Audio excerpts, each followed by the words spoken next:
I went to a pretty normal high school in Pennsylvania. Nothing about it really stood out. It wasn't particularly big or particularly small. And aside from the usual teenage drama and occasional fights in the cafeteria, it was a safe place. At least, that's what everyone believed. My junior year, I had a study hall during the last period of the day. Most of the time, I'd just sit in the library and scroll through my phone until the bell rang. But one Thursday afternoon, the librarian had to leave early for some kind of meeting, and she told all of us to either go home if we had permission or report to an empty classroom at the end of the English hallway. There were only 5 of us left on campus without rides home yet, so we walked together down the nearly empty hallway. The lights were already dimmed for after-school hours, and most of the classrooms were locked. The room we were told to use was at the very end of the hall.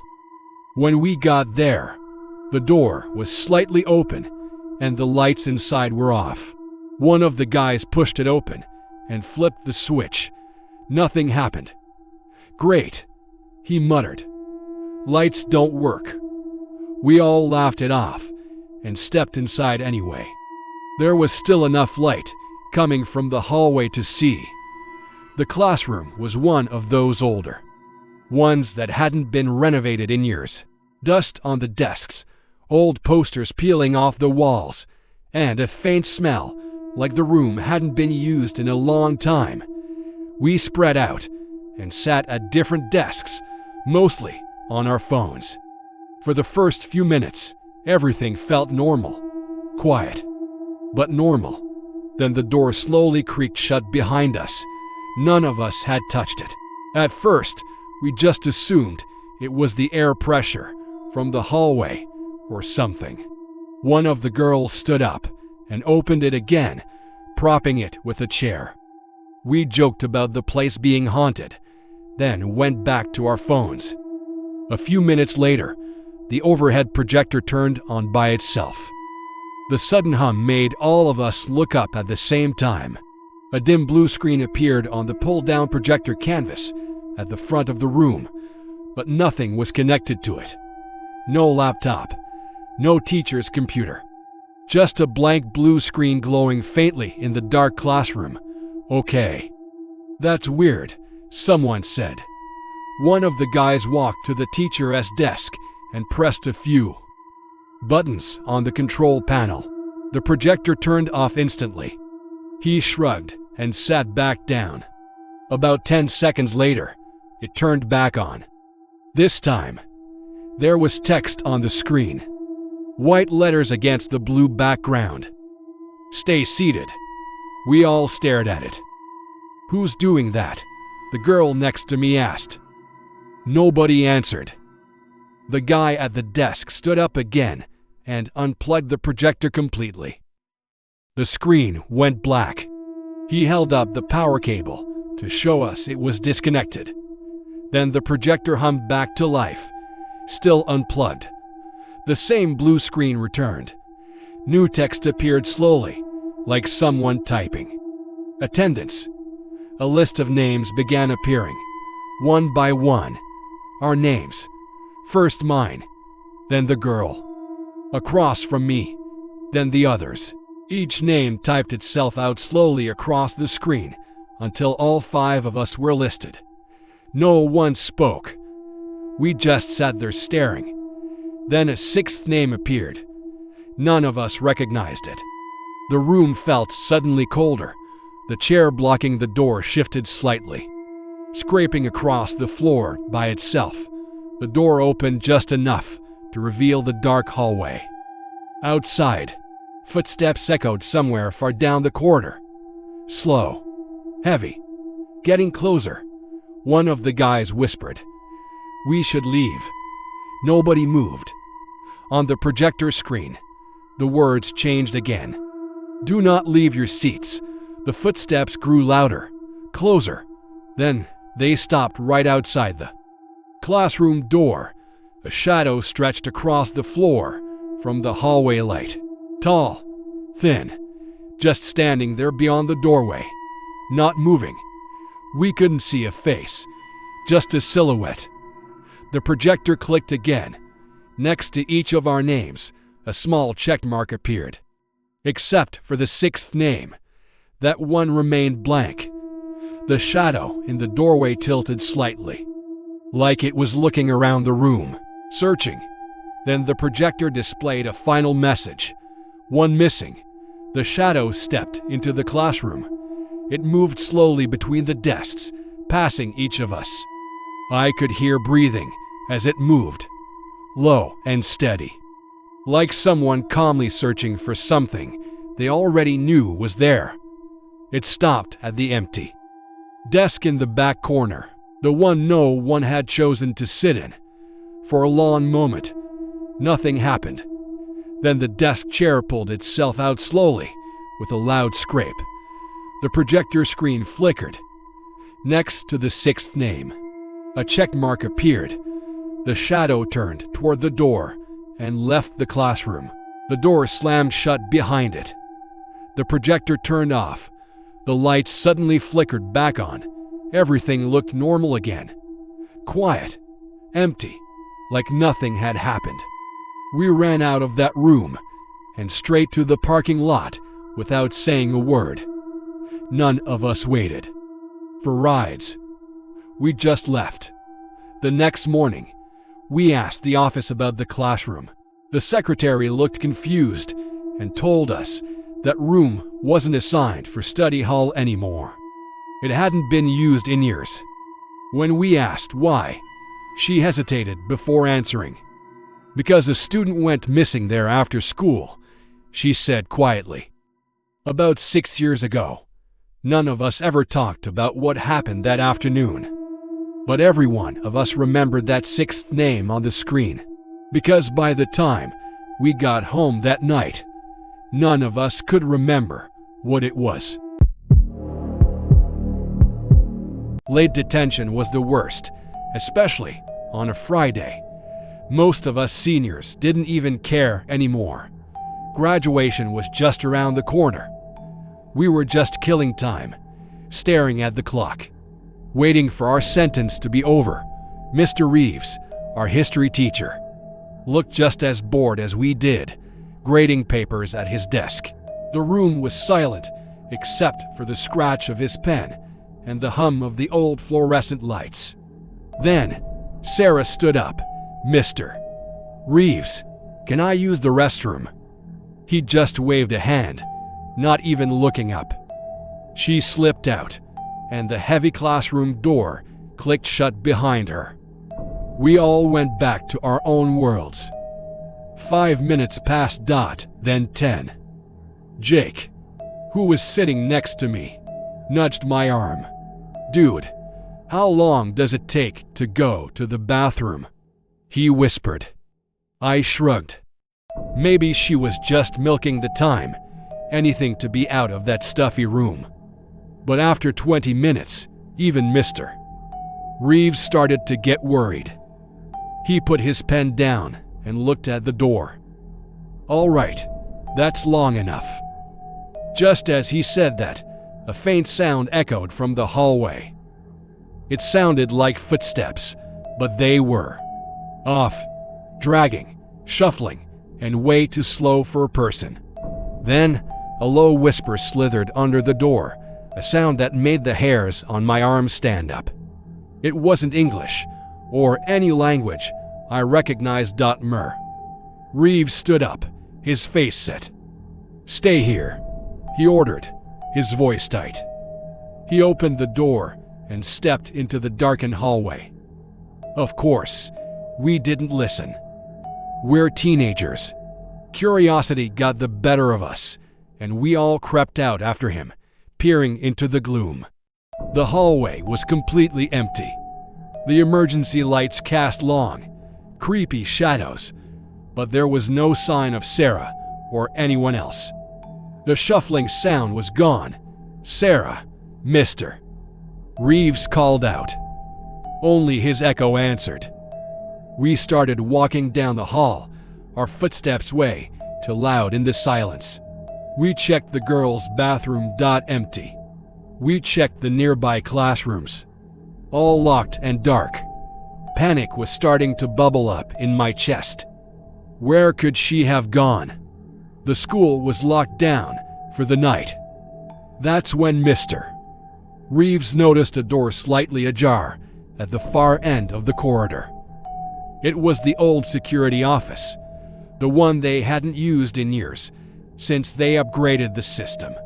He pushed the door open, and we all crowded in behind him. Inside, a bank of old CRT monitors flickered, showing grainy, black and white footage from the hallway cameras. And that's when we saw it. On the main monitor, the one pointed right at the hallway we were just standing in. We saw ourselves. There we were, all of us, huddled together, looking scared. But we weren't alone. Standing directly behind our group on the screen was a figure. It was impossibly tall and thin, its limbs stretched at unnatural angles. It had no face, just a smooth, pale oval where a face should be. We all spun around at once, staring back into the empty hallway. There was nothing there, just empty space. But on the monitor, the figure was still standing right behind us, its head tilted as if it was watching us. A collective gasp went through our group. Mer. Reeves grabbed the phone on the desk, but the line was dead. The figure on the screen took a slow, deliberate step towards our image. We didn't wait to see what would happen next. We screamed. We ran. We burst out of that office and didn't stop until we hit the main exit, slamming into the push bar and tumbling out into the cool night air. And there, standing by the flagpole, perfectly safe, was Sarah. She was on her phone, looking annoyed. "Where have you guys been?" she asked. I came back, and the room was empty. "I've been waiting out here for 15 minutes. We never told her what we saw. We couldn't explain it. The police came, checked the school, and found nothing. They said it was probably a prank or faulty wiring in the old security office. We all tried to forget it, to move on. But a week later, I got a job with the school's IT department for the summer. Out of some morbid curiosity, I pulled the security archives from that night. I fast-forwarded through the footage until I found the moment we ran out of the office. And, as our grainy figures disappeared from the frame, the tall, faceless thing remained. It slowly turned its head, not towards the empty hallway, but directly at the camera. At me. I still see it in my nightmares, just standing there, watching and waiting. My sophomore year was pretty standard, you know? The biggest worry was usually a pop quiz in history, or trying to figure out what was actually in the mystery meat at lunch. We had our drills, of course. Fire drills, earthquake drills, and lockdown drills. The first time we had a lockdown drill that year, it was almost a welcome break. The lights went off. We all huddled in the corner of the classroom, and people were whispering jokes, trying to make each other laugh. It felt like a game, a brief escape from the usual routine. Our teacher, Mr. Henderson, just rolled his eyes and told us to keep it down, but even he had a little smile on his face. It was over in 5 minutes. The all clear was given, and we went back to conjugating verbs like nothing had happened. The second lockdown was different. It happened a few months later, on a Tuesday afternoon. I was in chemistry class, trying not to fall asleep as we went over the periodic table for what felt like the 1,000th time. Suddenly, the intercom crackled to life. But it wasn't the usual calm, measured voice of our principal, Albright. This voice was rushed, strained. Students and staff initiate lockdown procedures. This is not a drill. I repeat, this is not a drill. The click of the intercom shutting off was deafening. This time, nobody was laughing. Mer. Henderson shot up from his desk, his face pale. He moved faster than I'd ever seen him, slamming the heavy classroom door shut and locking it with a loud thud.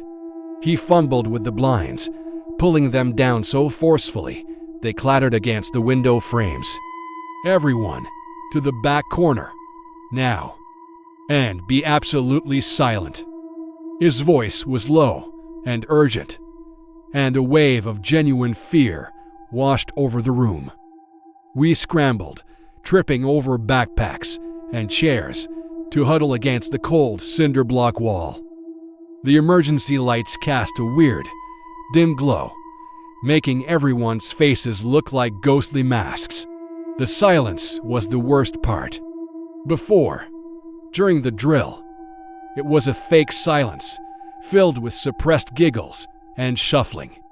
This was a heavy, suffocating silence. All you could hear was the frantic beat of your own heart and the shallow, nervous breathing of the person next to you. I remember looking around at my classmates. Sarah, who was usually so bubbly, was hugging her knees to her chest, tears silently streaming down her face. Mark, the class clown, was staring at the door, his jaw clenched tight. We were all just waiting for something, anything, to happen. Minutes stretched into what felt like hours. Every tiny sound from the hallway made us jump. The creak of the old building settling, the distant hum of the ventilation system, it all sounded menacing. We had no idea what was going on. Was there an intruder? A threat outside? Our minds raced, filling in the blanks with the scariest scenarios imaginable. Mer. Henderson stood guard by the door, his body rigid, listening intently. The lack of information was a special kind of torture. No updates, no all clear, just this endless, terrifying quiet. I think about 20 minutes had passed when we first heard it. A soft shuffling sound from the hallway. It wasn't the sound of running or even fast walking. It was a slow, deliberate drag. Shuffle, pause, shuffle, pause. It was getting closer to our door. Everyone in the room held their breath. I could feel the person next to me trembling. The shuffling stopped right outside our classroom. The silence that followed was even more profound than before. It was a listening silence. We were listening, and we felt like something out there was listening right back. Then a voice spoke. It was a strange voice, flat and mechanical, like an early text-to-speech program. This is campus security. The threat has been neutralized. Please open the door. My blood ran cold. Campus security had a specific protocol. They had keys. They would never ask us to open the door. Mer. Henderson didn't move a muscle. He just shook his head slightly, a silent command for us to remain still and quiet. The mechanical voice spoke again, a little louder this time. It is safe to come out. Please open the door. No one moved. The air was so thick with tension, you could practically taste it. We stayed huddled, a silent, terrified mass in the corner of the room. We could hear the shuffling sound again, moving away from our door and down the hall. A wave of collective, silent relief passed through us, but it was short-lived. A few moments later, the intercom crackled on again, but it wasn't coming from the speaker in our classroom ceiling. It was coming from right outside our door. And the voice, it was our principal's voice. The exact same cadence, The same tone he always used for announcements. Students and staff, initiate lockdown procedures. This is not a drill. I repeat, this is not a drill. It was the same announcement we'd heard at the beginning, but hearing it mimicked perfectly, just a few feet away on the other side of a locked door, was the most terrifying thing I have ever experienced. It was a perfect imitation. It was as if someone had recorded Mr. Albright and was now playing it through a speaker in the hallway. Why? What was the point? A girl near me let out a choked sob, and her friend quickly covered her mouth. The recording played again. Students and staff, initiate lockdown procedures. It felt like a taunt. Like whatever was out there knew we were inside, and it was playing with us. It was enjoying our fear. The principal's voice recording played on a loop, over and over, for what felt like an eternity. Each repetition chipped away at our nerves. It was psychological warfare. We were trapped, listening to this ghost of an announcement, our imaginations running wild with what could be making that sound. Was it a person? Something else? The uncertainty was maddening. We just stayed there, frozen, listening to the disembodied voice echo in the empty hall.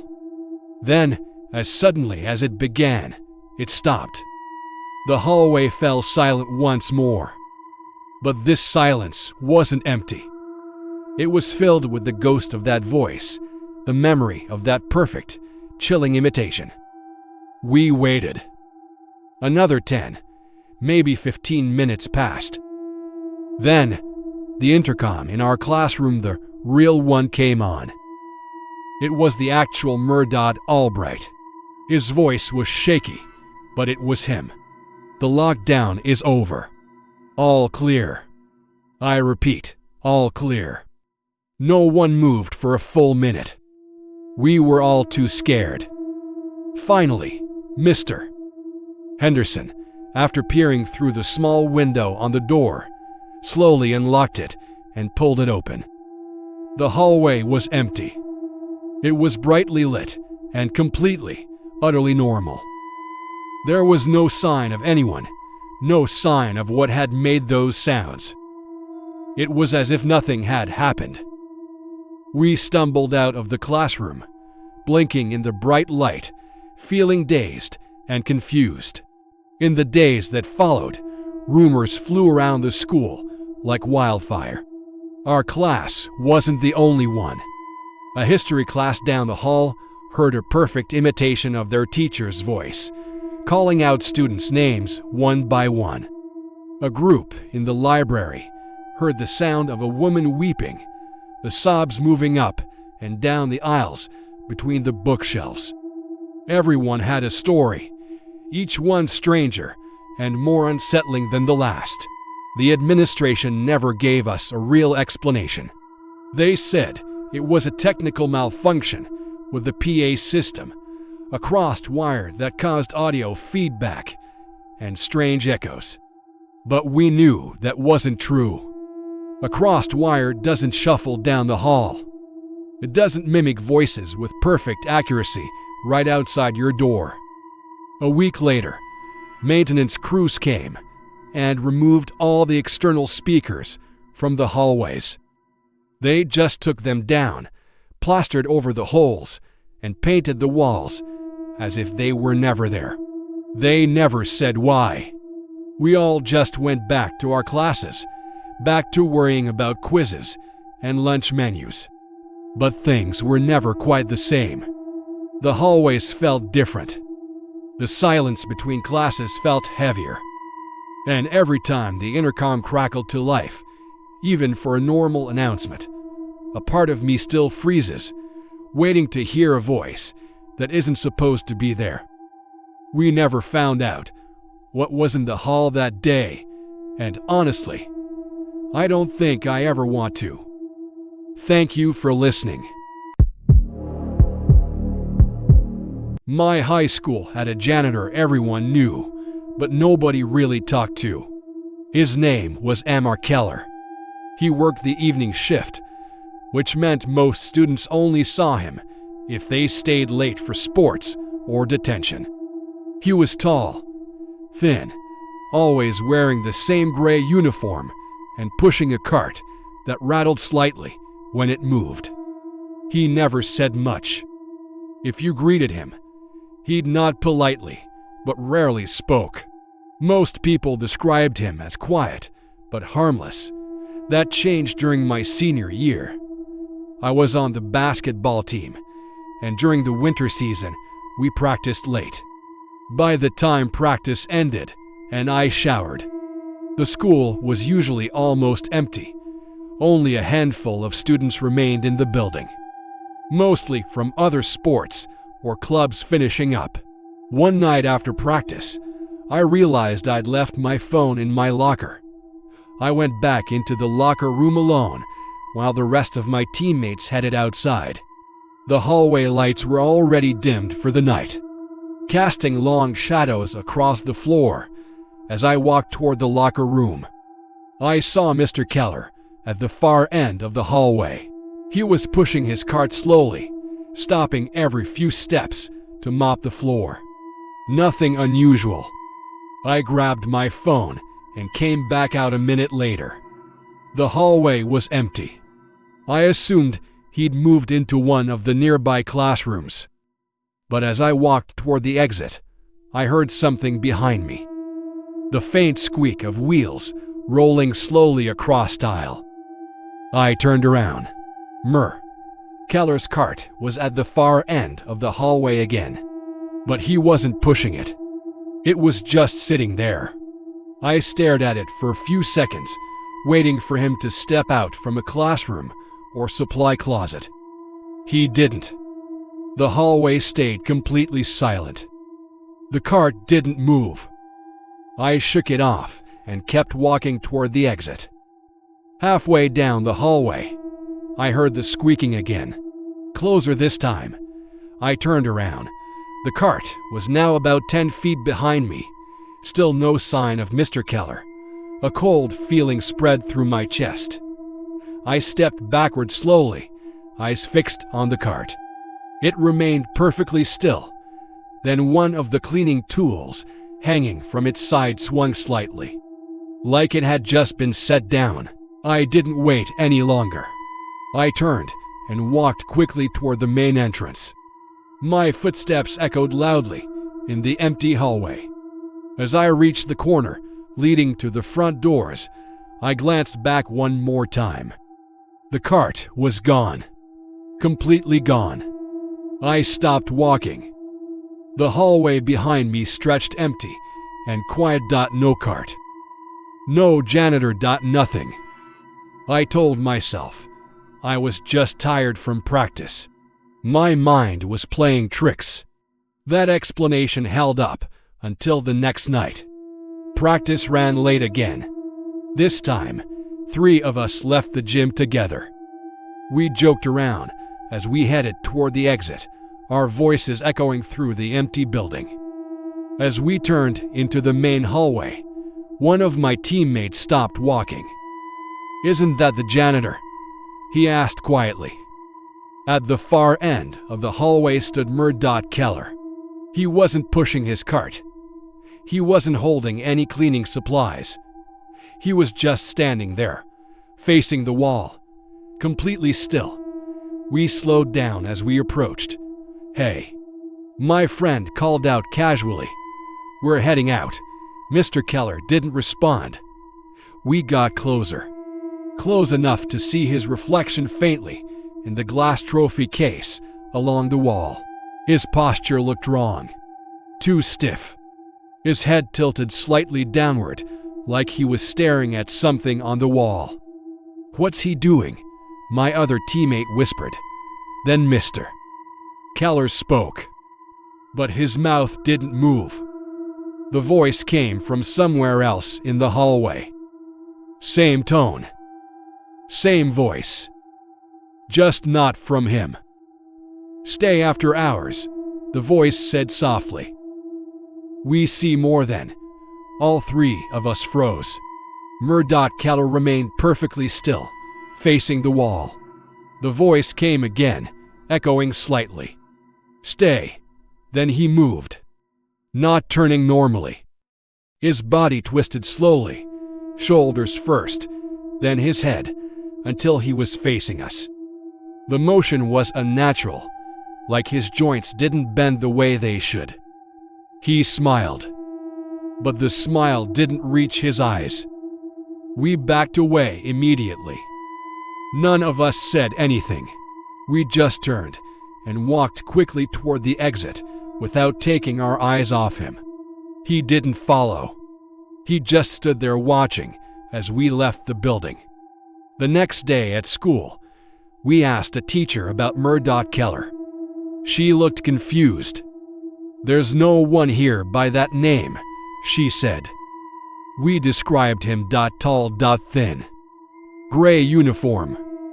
Evening janitor. She shook her head. "The night janitor retired last year," she explained. "We haven't hired a replacement yet. Cleaning crew comes in early mornings now." A strange silence settled between the three of us. That afternoon, after classes ended, I walked past the trophy case near the main hallway. On the inside of the glass, near the bottom corner, someone had written something in what looked like a finger dragged through dust. 3 words: "Stay after hours." I never stayed late at school again after that. None of us did, because sometimes the people you see walking empty hallways at night don't actually work there at all.